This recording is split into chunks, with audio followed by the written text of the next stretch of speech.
এই দুনিয়ার পুরো জীবনটা এটা হচ্ছে লালসাময় একটা লোভ, মরিচিকা, মায়াজাল।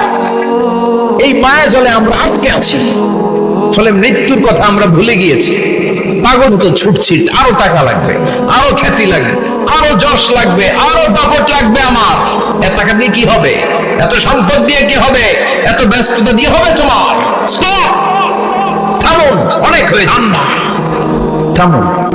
Take a rest, take a breath and think about death. Think that you have to go back to your Lord. একটু বসেন না, একটু ভাবেন যে আমাকে চলে যেতে হবে, চলে যেতে হবে। এই কোলাহল, এই ব্যস্ততা, এগুলো থাকবে, থাকবো না আমি। সাইয়েদনা ওমর ফারুক বলেছেন, মুতু ক্বাবলা আন তামুতু, মরার আগে একবার মরো। হাসিবু ক্বাবলা আন তুহাসাবু আলাইকুম, তোমার হিসাব নেওয়ার আগে তুমি একবার নিজের হিসাবটা করো না। কাগজ বের করে একটু লিখো না, কি কি ভালো কাজ করছিলা যেগুলো দিয়ে নাজাতের ওয়াসিলা হতে পারে, 1 2 3, আর কি কি আকাম কুকাম করছো দেখো না, লিখে দেখো তোমার অবস্থাটা কি। মরার আগে একবার মরো। মরার আগে খাটের মধ্যে শুয়ে শটান করে চোখ বন্ধ করে একবার মরার ভান করে দেখেন কেমন লাগে। চোখটা বন্ধ করেন আর ভাবেন আপনি নাই, কি কি হতে পারে ভাবেন। আপনার ছেলেমেয়েরা কান্না জুড়ে দিবে, আপনার প্রাণের স্ত্রী বিলাপ শুরু করে দিবে, বন্ধু বান্ধবের চিৎকার আর মাতম, স্থানীয় এলাকার মসজিদে ঘোষণা, অমুক এলাকার নিবাসী অমুক ভাই, অমুকের ছেলে অমুক দুনিয়ায় নাই। সব আত্মীয়রা চলে আসবে, ফেসবুকে স্ট্যাটাস দেয়া হবে, সবাই সবাইকে জানাবে বিকাল 4টায় অমুক হাই স্কুল ময়দান আপনার জানাজা। ছুটে আসবে, সবাই ছুটে আসবে আপনাকে শেষ বিদায় দিতে, গুড বাই জানানোর জন্য, আল ওয়াদা, বিদায় জানাতে আসবে সবাই। 4 তাকবীর দিয়ে আপনার জানাজা হবে, অশ্রুসিক্ত জানাজায় আপনার বিদায় হবে। কাঠের খাটিয়ার মধ্যে করে কাটুলে আপনার কবরে নেওয়া হবে, আগে থেকে খুঁড়ে রাখা কবরটার মধ্যে আপনার বিছিয়ে দেয়া হবে, বাঁশের কচি দিয়ে তার উপরে মাটির চাপা দিয়ে সব চলে যাবে। ভাবেন না একবার চোখ বন্ধ করে, this is the circle of life, this is the nature of life. এবার হবে, আমার হবে, আপনার হবে। এত মায়া, এত ভালোবাসা কই যাবে? কেউ থাকবে না, সবাই আপনার অন্ধকার কবরে রেখে দিয়ে চলে আসবে। উপরে বাঁশের কঞ্চি, তার উপরে মাটির চাপা, অন্ধকার আর অন্ধকার। এই অন্ধকার যেন শেষ হতে চায় না, শুধুই অন্ধকার, ঠিক কিনা? এজন্য আমাদের যেতে হবে। দাদা গেল, চাচা গেল, মামা গেল, আমাদেরকেও যেতে হয়, জোরে কোন ঠিক কিনা? একদিন মাটির ভেতরে হবে ঘরে মন আমার, কেন বন্ধ দালান ঘর, প্রাণ পাখি উড়ে যাবে পিঞ্জর ছেড়ে,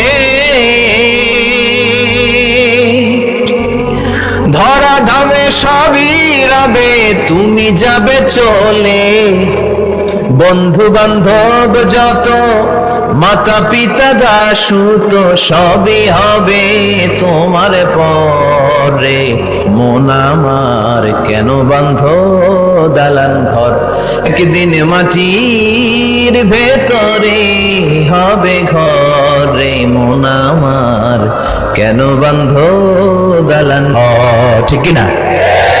সব করে থাকবে, চলে যেতে হবে আমাদেরকে। এজন্য আখিরাতের কথা যেন আমাদের স্মরণ হয়। বিশ্বনবী বলতেন, নাহাইতুকুমান জিয়ারাতিল কবুর, আমি তোমাদেরকে কবর জিয়ারত করতে আগে নিষেধ করতাম, কিন্তু এখন নিষেধাজ্ঞা প্রত্যাহার করে নিলাম। এখন সব সময় তোমরা কবরের সামনে যাওয়ার জিয়ারত করবা। কবরস্থানে জানতো বড়ুয়া কৃষ্ণপুরের এই গ্রামের অবস্থান আছে কোন দিকে? পূর্ব দিকে আছে, গোখরার জলের ওদিকে। যান আপনারা, একটু যাবেন, একটু গেলে আখিরাতের কথাটা স্মরণ হবে। এখানে ছোট শিশুরা শুয়ে আছে, কিশোর যুবকরা আছে, আপনার মতো তাগড়া মুরব্বীরা আছে। এরা এই এলাকায় থাকতো, এরা আকাশ থেকে নেমে আসে না, এই এলাকার সন্তান আজ নাই। একটা সার্টেন পিরিয়ড শেষে আপনিও থাকবেন। This is the nature of life, this is the circle of life.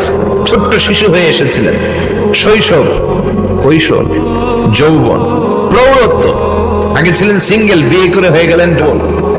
এরপরে আল্লাহ আপনাকে একটা মেয়ে দিল, এরপরে মেয়েকে বিয়ে দিয়ে শ্বশুর হলেন, এরপরে ওই মেয়ের ঘরে সন্তান হতে নানা হলেন। আর কতদিন? অনেক ভালো তো, অনেক লম্বা সময় পেয়েছেন আপনি। Think about that. এবার যাওয়ার কথা ভাবেন, আখিরাতের সামানের কথা ভাবেন, ফিরে যেতে হবে। কি শক্তিশালী যুবক, বার্ধক্য চলে আসলে পিছাড়া চলতে পারে না, কুচকুচে কালোরি সাদা হয়ে যায়, দাড়ির শুভ্রতা, বয়সের ভার, রং ধরা যৌবন জং ধরে শেষ, ঠিক না? This is the circle of life. যুবক ভাইরা, এটাই জীবন, চলে যেতে হবে, থাকতে পারবে না, ঠিক কিনা? এটা রিমাইন্ডার আল্লাহ এই সূরার ভিতরে দিয়েছেন যে তোমাদেরকে ফিরে যেতে হবে, এই লোভ লালসা ছেড়ে দাও। রব্বুল আলামিন বলেন, আলহাকুমুত তাকাসুর হাত্তা যুরতুমুল মাকাবির। ও গোলাম, দুনিয়ার সম্পদ, লোভ লালসা তোদেরকে পাগল বানিয়ে দিয়েছে। এই লোভ পাগলামি কোনোদিন তোদের থামবে না যতদিন না তোরা কবরে ঢুকবি, ঠিক কিনা? কার কথা? আল্লাহ বলেন, দুনিয়ার সম্পদ আর লোভ আর মোহে তোমরা গাফেল হয়ে গেছো, আখিরাতের কথা বেমালুম তোমরা ভুলে গিয়েছো। কিন্তু আখিরাতে তোমাদের যেতেই হবে, কবরের বাড়িতে তোমাদের ঢুকতেই হবে, ঠিক কি না? যেতেই হবে। আমরা যাই আলহাকুমুত তাকাসুর, অতিরিক্ত পাওয়ার লোভ, বেশি বেশি খাওয়ার লোভ, বেশি বেশি জমানোর লোভ মানুষকে গাফেল বানিয়ে দিয়েছে। এটা মানুষের অভাব, আরো চাই আরো চাই, এই স্বভাবটা আছে নাই? দেখবেন ছোট বাচ্চারা মসজিদের দোয়া অনুষ্ঠান শেষে জিলাপি দেয় না? বড় কৃষ্ণপুর কি দেয়? আগে বাতাসা দিত না, এখন কি দেয়? জিলাপি দেয়, মিষ্টি দেয়। তো মসজিদের 2-3 গেট থেকে যদি দেয়, ছোট বাচ্চারা দেখবেন এদিক দিয়ে কয়েকটা নেয়, নিবার ওই গেটে লাইন ধরে।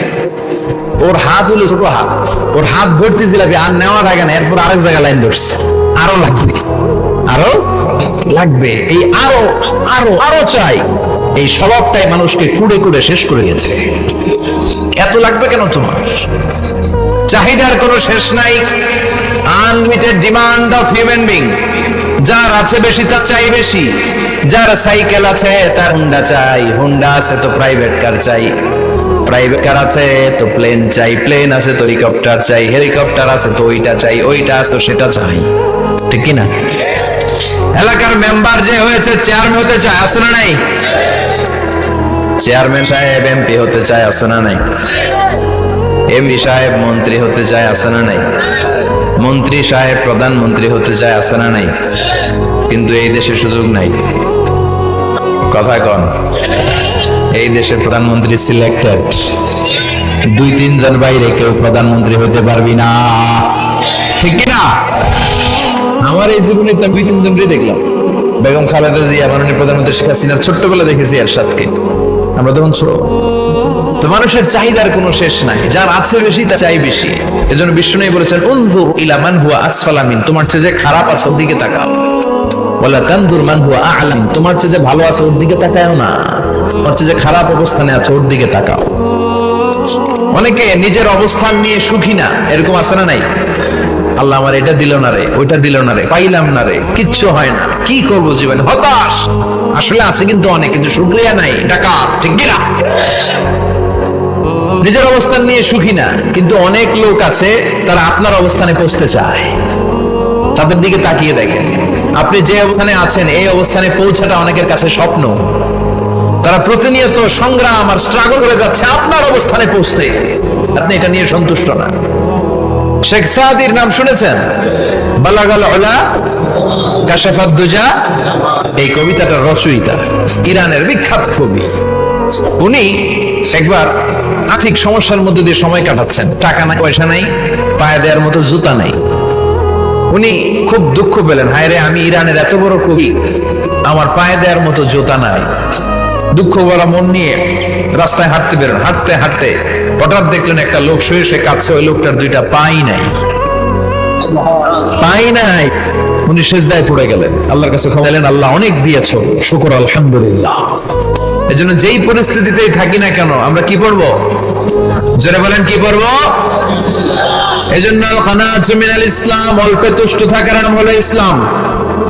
সম্পদ লাগবে কিন্তু সম্পদের পাহাড় লাগবে না, ঠিক কি না? অল্প খান, অল্প পড়েন, অল্প জান, অল্পের ভেতরে বরকত ঢুকাইয়া দিছে কে? দেখবেন যাদের সম্পদ অল্প তারা সুখী বেশি। জরিপে এটা দেখা গিয়েছে, অনেক সার্ভেতে এটা এসেছে, যারা সম্পদশালী আর দুঃখী বেশি, এদের দুঃখ বেশি, টেনশন বেশি।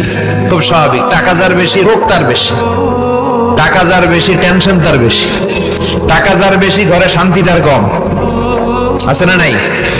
ঘরের ভিতরে অশান্তি, ছেলে কথা শোনে না, ছেলে টানে গাঞ্জা, মেয়ে ঘরে পরকিয়া, আছে না নাই? স্ত্রী কথা শোনে না, ভালোবাসা নাই, ঘটা জাহান্নামের টুকরা। রোগ বালা, এক একটা হসপিটাল বিল পরিশোধ করতে মাসে 5 লাখ 10 লাখ নাই।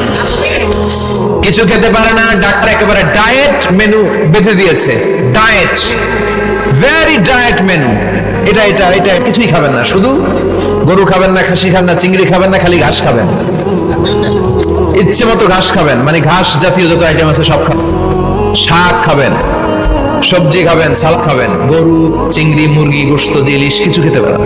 তাহলে রোগ বেশি, খাওয়ার মজা নাই, সাংসারিক শান্তি নাই, খালি বেমার বেড়া, ঠিক কিনা? কিন্তু সম্পদের পাহাড় ঘটেছে। আর অল্প যা খায়, অল্প পড়ে, রিক্সাওয়ালা, কুলিওয়ালা, অল্প বেতনের চাকরি, কিন্তু হক হালালি মেনে চলে, দেখবেন শান্তি আছে অনেক। হ্যাঁ, বাসা ভাড়া দেয়, ফ্যামিলি চালায়, বাচ্চাদের স্কুল বিল, এরপরও মাস শেষে 1,000 টাকা হাতে থেকে যায়। আর ওর প্রতি মাসে 10 কোটি টাকা ইনকাম, তারপরও ব্যাংকের ঋণ আছে না নাই? সুখ কারে বলে? কিভাবে আপনি সুখকে ডিফাইন করবেন? সুখ তো টাকায় কিনা যায় না, শান্তি টাকা দিয়ে হয় না, শান্তি দেওয়ার মালিককে। শান্তি আছে অল্পকে শুকর করার মধ্যে, শান্তি আছে আলহামদুলিল্লাহর মধ্যে। চিল্লায় বলেন ঠিক কিনা? এই জন্য অল্প খাবো, অল্প পড়বো, অল্প জামাবো, অবের ভেতরে বরকত দিয়েছে কে? দেখেন, ধনী ভাইরা খেতে পারে না, কিন্তু রিক্সাওয়ালার কি সমস্যা হয়? রিক্সাওয়ালারা সব খেতে পারে, কুলিওয়ালা, দিনমজুর, এরা একেবারে স্লিম সুঠাম দেহি, মেদহীন পেট, পেটে কোনো মেদ নাই, ভুড়ি নাই। আর কুটি পূজার মেদ আছে না নাই? এত বড় বড় পেট, ঠিক কিনা? আমাদেরও পেট আছে, তবে হালাল পেটে না, হারাম টাকা দিয়ে এই ভুড়ি বানাই নাই আমরা। ছেলে বলেন ঠিক কিনা? রিক্সাওয়ালা, কুলিওয়ালা নিজেও নামাজ পড়ে, বউ নামাজ পড়ে, বাচ্চাটাও নামাজ পড়ে, রিক্সা চালায়, জিকির করে লা ইলাহা